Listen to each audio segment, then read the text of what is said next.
नमस्कार, मेरा नाम रविकांत भारती है। प्रेम से बोलो जय माता दी तो आपने सुना होगा, लेकिन इस आतंकी ने, इस नफरती भेड़िया ने बुर्खा पहनी हुई एक महिला के ऊपर बंदूक तान के बोलता है कि जय माता दी का नारा लगाओ। आप बताइए, क्या जय माता दी का नारा बंदूक पे और इस तरह नफरत दिमाग में लेके बुलवाया जाता है क्या? हम तो आज तक सुनते थे प्रेम से बोलो जय माता दी, लेकिन इस नफरती भेड़िया ने ऐसा घिनौना कृत्य किया है, इसके बारे में हम आपसे चर्चा करेंगे। लेकिन पहले मैं बता दूं, इस आतंकी को आप लोग जानते होंगे, इस नफरती भेड़िया को जानते होंगे। यह वही नफरती भेड़िया है जिसने ट्रेन में 4 मासूम लोगों को मौत के घाट उतार दिया। पहले तो अपने सीनियर टीकाराम मीणा को मारा, जो एक आदिवासी हैं और इसके सीनियर थे, उनको गोली मारा। और उसके बाद यह मुसलमानों को दाढ़ी से पहचान पहचान के 3 मुसलमानों को गोली मार दिया। अब आप ही बताइए, क्या मुसलमान होना गुनाह है? क्या दाढ़ी रखना गुनाह है? क्या टोपी पहनना गुनाह है? अगर इस तरह से कोई आरपीएफ चलते हुए रास्ते में अगर कत्लेआम कर रहा है, गन पॉइंट पे कह रहा है जय माता दी बोलो, बहुत ही निंदनीय बात है। ये जानते हैं इस नफरती भेड़िया के करतूत को। आपको बता दे दोस्तों, चाहे कसाब आया था, चाहे कोई भी आतंकवादी गतिविधि होती है, तो जब जांच पड़ताल चलता है ना, तब परत दर परत मामला खुल के सामने आता है। तो अभी तो हम लोग इतना ही देखे थे कि ये बोल रहा है कि इंडिया में रहना है तो योगी मोदी को वोट देना है, नीचे एक मुसलमान गोली लगा हुआ पड़ा हुआ था, ये सब हम सुने हैं। लेकिन इसके आगे जो जो खुलासे हुए हैं वो सही में चौंका देने वाले हैं। किस तरह से इसके दिमाग में नफरत है वह दर्शा रहे हैं। देखिए, इंडियन एक्सप्रेस में क्या लिखा है, जयपुर मुंबई रेल हत्याकांड, आरपीएफ कांस्टेबल फोर्स किया औरत को, बुर्खा पहनी हुई औरत को फोर्स किया कि जय माता दी बोलो, वो भी गन पॉइंट पे। यह जो है पता चला है, प्रो मतलब होता है जांच में। तो आगे मैं बताता हूं कि railway protection force RPF constable, जिसका नाम चेतन सिंह चौधरी 33 वर्ष का है, यह अपने बंदूक से पहले अपने सीनियर, उसके बाद दाढ़ी से पहचान 3 मुसलमानों को मारा। और इतना ही नहीं, आगे जांच से पता चल रहा है कि एक बुर्खा पहनी हुई औरत के सर के ऊपर इसने बंदूक तान दिया और कहा कि जय माता दी बोलो।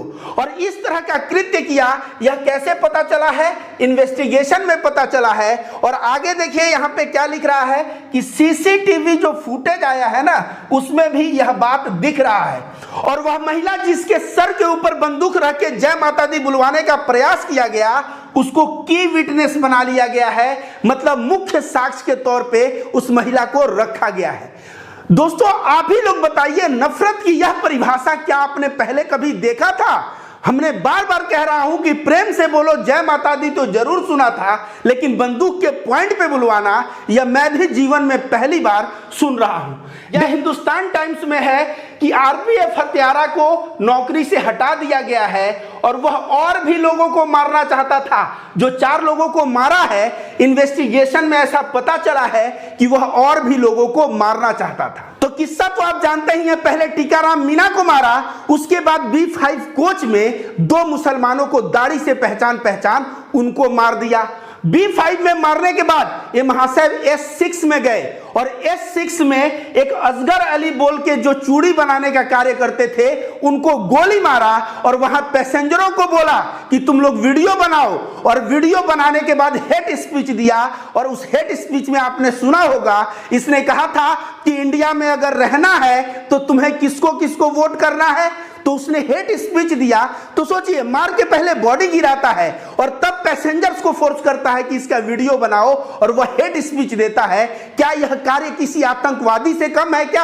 अगर देखा जाए तो यह जिस प्रकार का अपराध किया है, किसी आतंकी से यह अपराध छोटा नहीं माना जाएगा। S6 में असगर अली को मारने के बाद यह S5 में मुसलमान खोजने निकलता है और वहां इसको एक शिकार मिलती है, एक औरत जो बुर्खा पहनी हुई रहती है। पता चल जाता है यह मुसलमान है, उसके सर पे बंदूक तानता है और कहता है जय माता दी बोलो।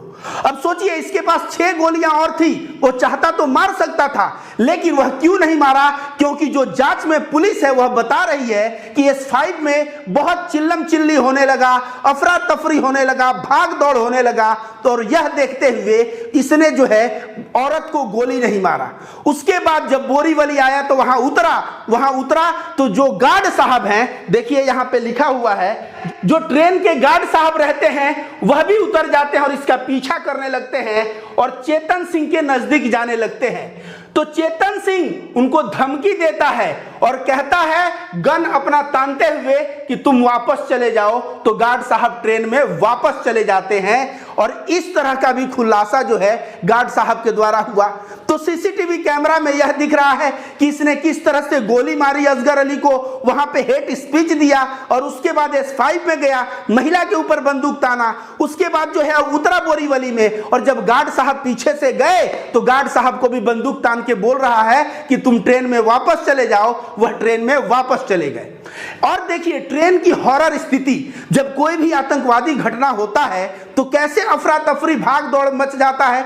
जब ट्रेन में लोगों को गोली मारी जा रही थी तो जरा सोचिए जो लोग वहां उपस्थित थे उनका क्या कंडीशन होगा। उसके बाद का घटना सुनिए। जब भी कोई आतंकवादी हमला होता है किस तरह कसाब आया था तो मुंबई में भाग दौड़ चिल्लम चिल्ली, सब लोग डर का एक माहौल बन गया था। वैसे ट्रेन में जब यह नफरती भेड़िया गोली चला रहा था तो वहां भी भय का माहौल बन गया था। जरा देखिए यह क्या लिख रहा है। बाथरूम में एक पैसेंजर जो है वह जाके छिप गया और जब जाके छिपा थोड़े देर बाद हिम्मत करके वह निकला और निकल के देखा तो टीकाराम मीना का लाश पड़ा हुआ था। फिर वहां अंदर घुस गया भाग के, अपने मम्मी को फोन किया। मम्मी को फोन किया तो उसकी मां बोल रही है कि बेटा रुको मैं चाचा को बोलती हूं, चाचा से बात करो। फिर चाचा को फोन किया, चाचा बोले कि बेटा तुम उसी के अंदर रहो। भाई साहब बाथरूम में 1.5 घंटा बंद रहे और 1.5 घंटा बाद जब बोरीवली में ट्रेन रुका और ये उतर गया ये आतंकी, उसके बाद वह बाहर आए। और इसके अलावा भी ट्रेन का माहौल बहुत ही ज्यादा शोरगुल, एक डर का माहौल ऐसा बन गया था। आप ही सोचिए किस तरह का कारनामा यह व्यक्ति ने किया है। और इस तरह से कोई कह रहा है कि मैं बाथरूम से सुना गोली का आवाज और तब आवाज आया हे राम मैंने मार दिया।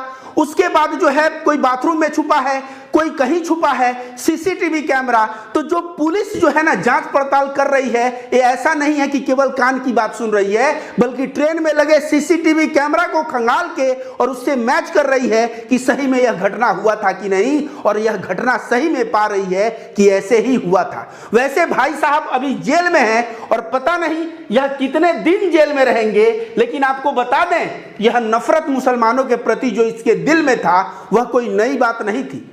इसके पहले भी एक बार यह मुसलमान के साथ हाथापाई किया था, आरपीएफ बनने के बाद की बात है। पहले भी यह हाथापाई किया है मुसलमानों से। तो मुसलमानों के प्रति जो नफरत इनके दिमाग में है वही कहीं ना कहीं इसको जो है नफरती भेड़िया बना दिया और इस तरह से आतंकी कार्य करने पे मजबूर कर दिया। और इसके लिए जिम्मेदार कौन है?